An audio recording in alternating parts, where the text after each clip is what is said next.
Sejam bem-vindos a mais um Além do Arco-Íris. Sidney Fernandes e Carlos Luz.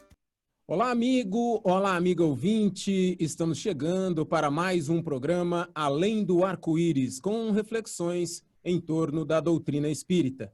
Rogamos ao Senhor da vida, abençoe os nossos propósitos de bem servir. Estaremos hoje apresentando mais um estudo de caso, com base em artigo de Richard Simonetti. Estaremos hoje falando sobre reencarnação e profissões. Se você tem alguma sugestão para o nosso programa, escreva seu e-mail para carloseduluz@uol.com.br. Repetindo, carloseduluz@uol.com.br. Eu sou o Theo Oliveira e para o programa de hoje teremos mais uma vez as presenças dos nossos amigos Carlos Luz e Sidney Fernandes. Olá, amigos. Estamos aqui para mais um programa Além do Arco-Íris, programa que foi criado por Richard Simonetti. E hoje damos sequência. Reencarnação. A reencarnação é uma lei natural, na qual a biologia está próxima de considerar como conhecimento científico. Ian Stevenson, Hernani Guimarães Andrade, Banerjee, foram cientistas que estudaram com metodologia científica a reencarnação.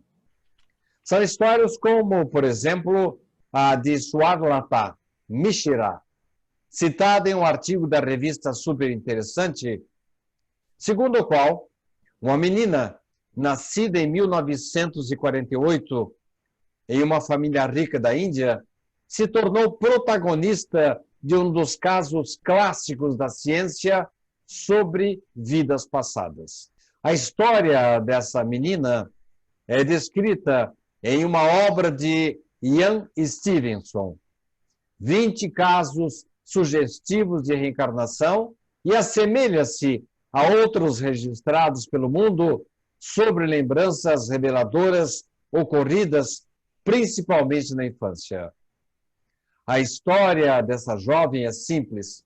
Aos 3 anos de idade, viajava com seu pai, quando de repente apontou uma estrada que levava à cidade de Katni e pediu ao motorista que seguisse por ela, até onde estava o que chamou de minha casa.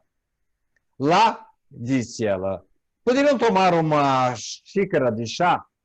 Katni está localizada a mais de 160 quilômetros da cidade em que essa menina residia. Logo em seguida, a menina começou a descrever uma série de detalhes sobre sua suposta vida em Katni. Disse que lá o seu nome fora Bia Patak e tivera 2 filhos. Deu os detalhes da casa e a localizou no distrito de Zurkutia. Desde então, o pai da menina passou a anotar as memórias da filha. 7 anos mais tarde, em 1959, ao ouvir esses relatos, um pesquisador, o professor indiano Banerjee, visitou Katni. Pegou as anotações do pai de Swarlata e as usou como guia para entrevistar a família Patak. Tudo o que a menina havia falado sobre Bia, que havia morrido em 1939, coincidia. Até então, nenhuma das 2 famílias havia ouvido falar uma da outra. Carlos Eduardo Luz, você que foi o fiel escudeiro do grande professor, doutor Hernani Guimarães Andrade, e está profundamente familiarizado com esses casos de reencarnação. Consta, inclusive, que muitos desses casos sugestivos de reencarnação registrados por Ian Stevenson teriam sido fornecidos por vocês, Dr. Hernani, e você, Carlos Luz, que sempre trabalhou ao seu lado. Vem a primeira pergunta que não quer calar, Carlos. Será que nós já reencarnamos com a nossa vida definida particularmente a nossa profissão já está escolhida, Carlos? Sim, essa questão é muito boa, muito interessante. Mas antes eu gostaria de fazer uma referência ao que você citou aí, escudeiro do Dr. Hernani. Dr. Hernani Guimarães Andrade, grande cientista espírita, o escudeira dele, na verdade, é uma escudeira. É a Suzuko Hashizumi, que teve esses méritos que você destacou. Ela é realmente a fiel escudeira do Dr. Hernani, né, e trabalhou sempre com ele, desde o tempo do Banerjee.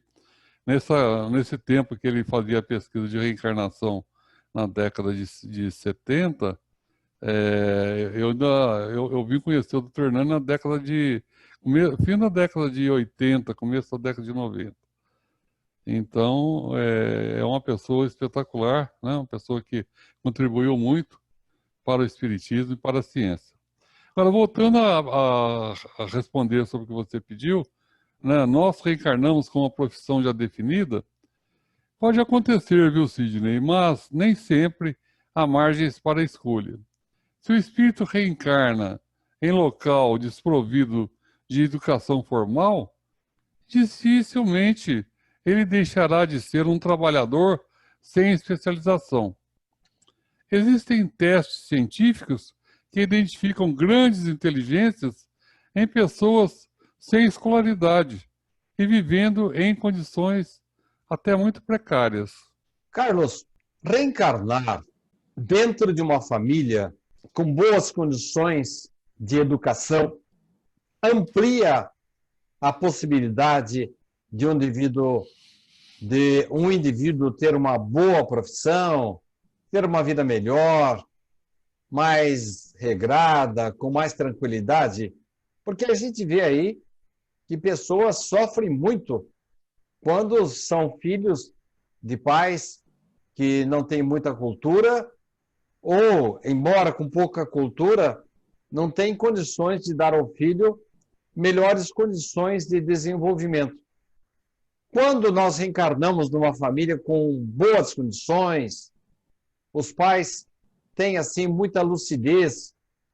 Nós vemos aí, inclusive, no campo da imprensa, várias apresentadoras negras da Globo News, elas chegaram aonde estão hoje, graças, evidentemente, aos seus méritos próprios, mas também com a ajuda dos pais. Eu me lembro de uma das meninas dizendo que o pai dela, a profissão dele, exigia que ele usasse uma determinada roupa, ele só tinha uma troca de roupa para poder arranjar dinheiro para ela estudar e se tornar a repórter que ela é hoje.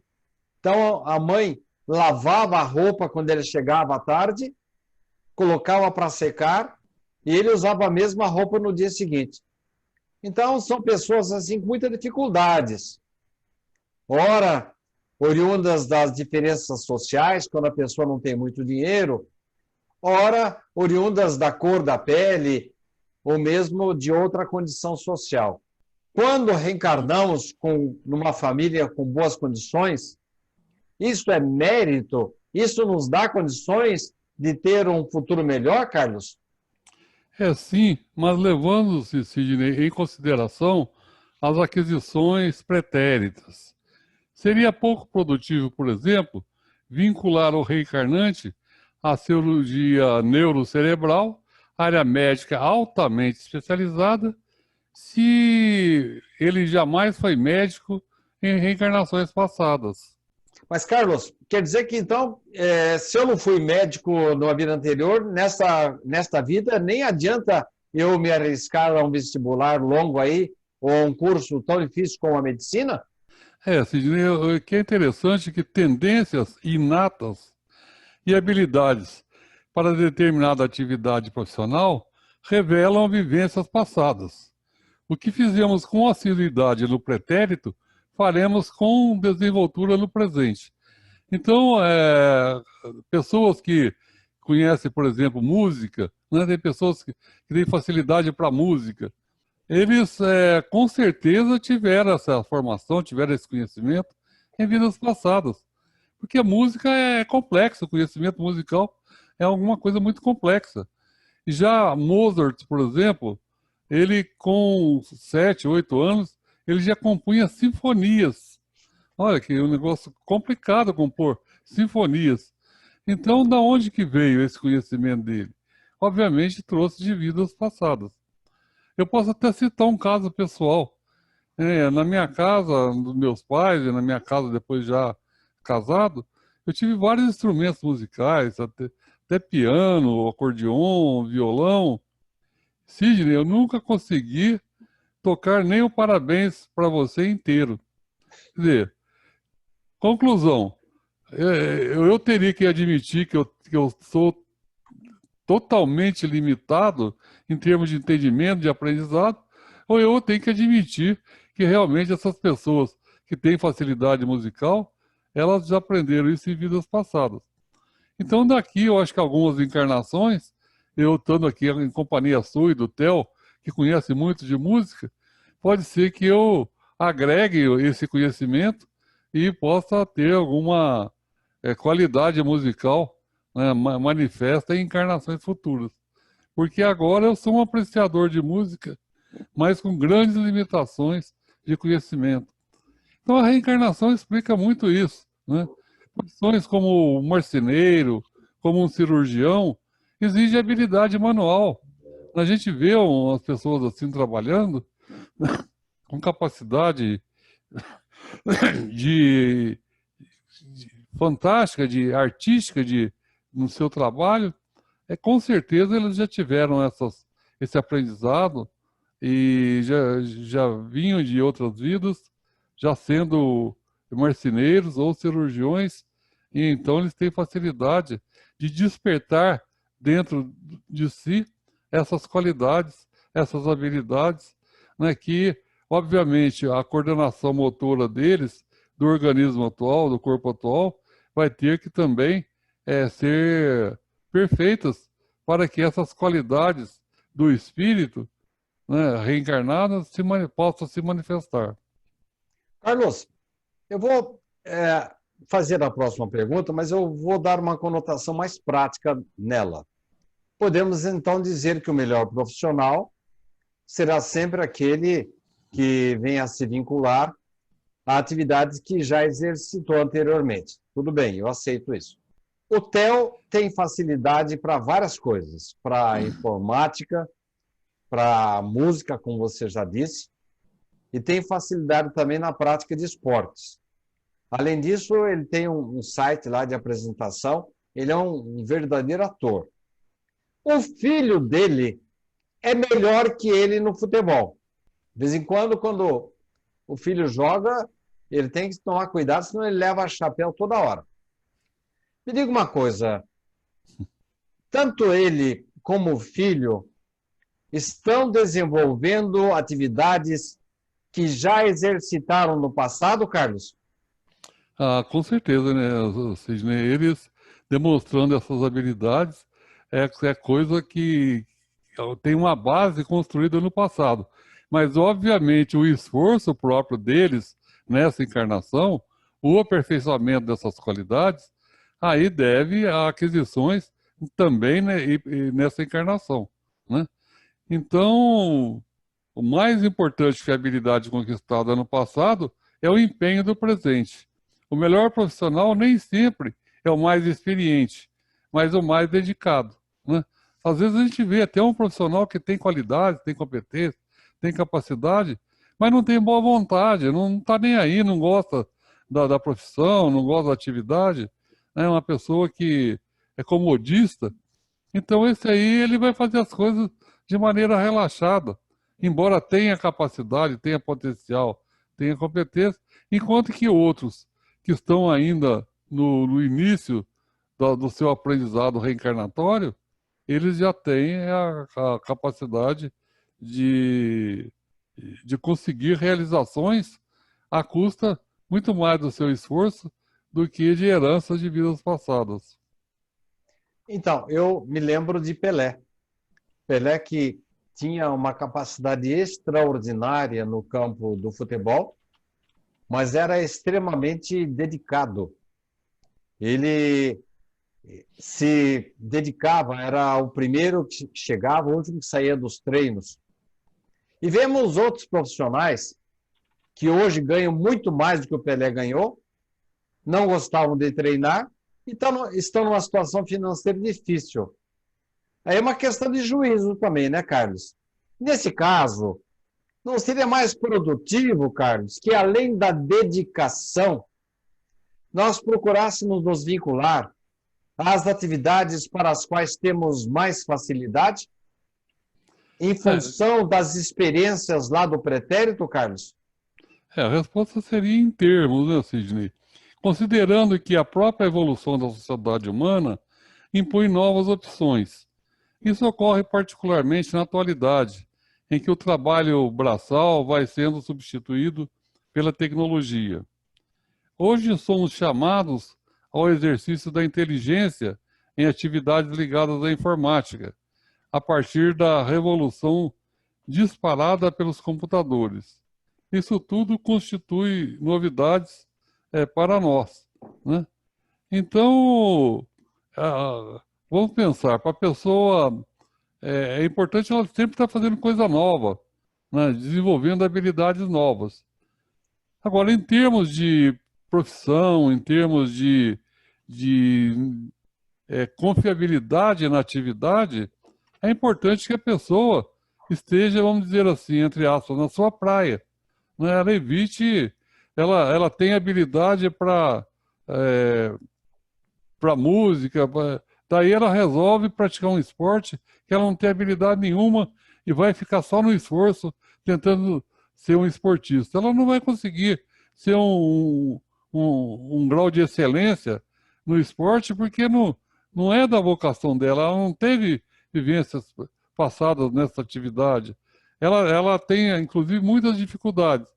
Aí, então, manda o bom senso que a gente ajunte o que poderíamos dizer a fome com a vontade de comer.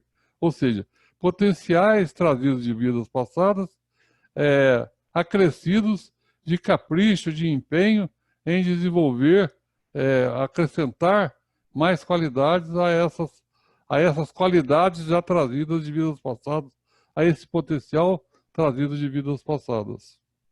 Carlos, eu estou estudando vários personagens que foram crianças muito habilidosas, com dons inatos. E normalmente os pais deles, há exceções, mas os pais eram seus professores até. A família de Paulo Goulart e Nissete Bruno é impressionante. O casal são duas pessoas excelentes atores que fizeram e fazem sucesso tanto no teatro, no cinema e na televisão. Parece que todos os filhos ali já nasceram sabendo a arte da dramaturgia, Carlos. A genética tem algo a ver com a habilidade profissional? Pode acontecer, viu, Sidney? Notamos que determinados profissionais possuem uma estrutura física adequada ao exercício da sua profissão. Grandes cirurgiões, por exemplo, têm um sistema nervoso bastante estável e grande habilidade fundamentais da cirurgia. Você citou o caso do Pelé, né? Existem relatos no meio espírita que o Pelé reencarnou com a função de se mostrar o atleta do século, para mostrar exatamente que não existe diferença entre cor da pele e grau de inteligência ou grau de habilidades. Ou seja, o Pelé nasceu, foi projetado já no plano espiritual para ser o atleta do século. Ele tinha uma musculatura, ele tinha habilidades que demonstravam que ele era realmente excelente. Se ele tentasse, por exemplo, correr os 100 metros rasos, a velocidade que ele tinha era próxima do recorde de 100 metros rasos. Tem uma fotografia do Manga, que era um goleiro muito alto, né? Que foi goleiro da seleção, ele pulando com o braço esticado, o Manga com 2 metros de altura, vamos arredondar. Ele com o braço esticado, ele ia para 2,20 metros, sei lá. E chegando, encostando a ponta dos dedos numa bola que estava, então, acima de 2,30 metros de altura. E, paralelo a isso, quem aparecia? O Pelé, cabeceando a bola, tirando da mão do Manga com a cabeça aquela bola, né, e jogando para dentro do gol. Então, quer dizer, a capacidade que o Pelé tinha de impulso, né, de sair do chão e ir até mais de 2,20 metros, a cabeça dele ia 2,20 metros, quer dizer, as mãos, os braços esticados, ia mais ainda. É realmente uma qualidade muscular, uma qualidade biológica que é sem igual, né? Então o Pelé realmente juntou a sua habilidade e o seu empenho em conseguir e fazer o que ele veio para fazer, né? A sua dedicação aos treinos, o não fumava, né? Isso aí tudo eram detalhes importantes na vida do atleta. Carlos, nós estamos chegando ao final do programa, eu ainda tenho duas perguntas. A primeira delas é a seguinte: você citou Pelé, mas Pelé tinha um pai que jogava bem, o Dondinho, e você sabe que a raça negra tem uma voz melhor do que nós brancos e tem um potencial, uma resistência maior também do que nós. Ora, esses talentos do Pelé teriam sido determinados pelo acaso, ou então ele puxou os elementos hereditários do seu pai?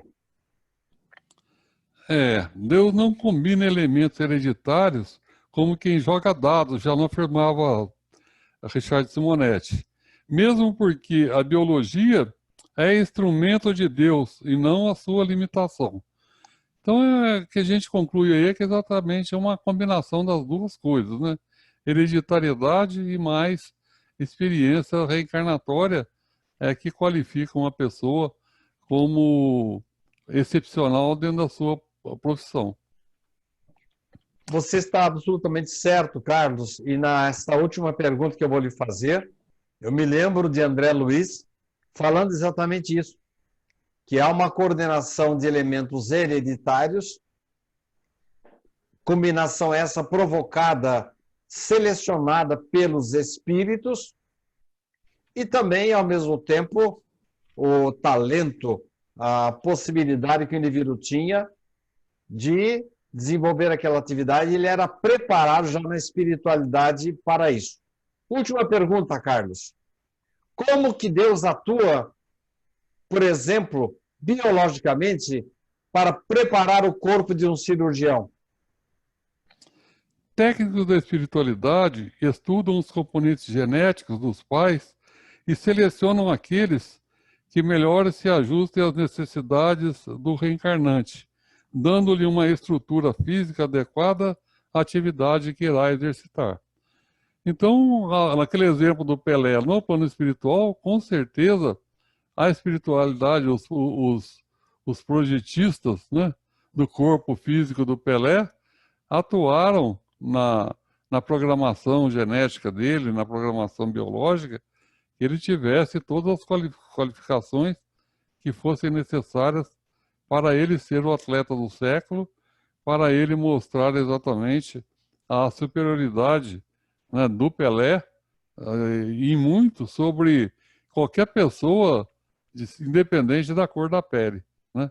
Então, esse objetivo com certeza foi atingido, né? E a questão da reencarnação realmente é uma chave que abre muitas portas, explicando a nós o funcionamento, o porquê de muitas coisas que sem ela seriam inexplicáveis. Muito bem, Carlos. Obrigado pela sua participação, obrigado pela redação do programa. Passo agora para José Aparecido Theo Oliveira para o encerramento de mais um programa Além do Arco-Íris. Obrigado, Sidney, obrigado, Carlos, e obrigado você que nos ouve, você que nos assiste, por acompanhar mais um programa Além do Arco-Íris. Desejamos que tudo corra bem e na próxima semana estejamos juntos novamente. Muito obrigado e até lá. Sejam bem-vindos a mais um Além do Arco-Íris. Sidney Fernandes e Carlos Luz.